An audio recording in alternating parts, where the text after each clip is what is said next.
Това е дневник на турнето на живо, втора част. Както се казва, одих малко надоле до Петрич. Играхме вчера. Майче хората им хареса. Карахме колела. Аз пуках гума. После играхме тенис на маса. 1 минута. След което се къпахме в басейн. Беше много студено, но на селфито не личи. А ето тук, сега ще видите, на идване ме фана ток. Даже не ме фана, а направо си ме преби. Ето по тая жица.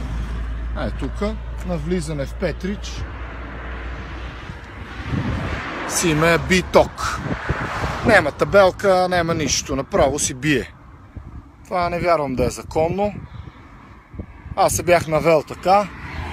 Отначало помислих, че Юлян ме е ритнал по газа, но се оказа, че ме е ритнал тока.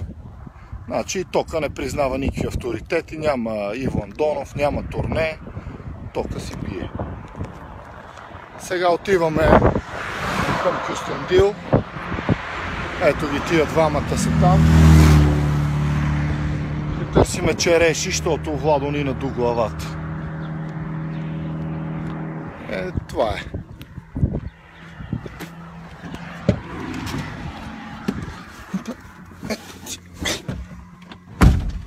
Something's wrong. Чакай. Ай, чао.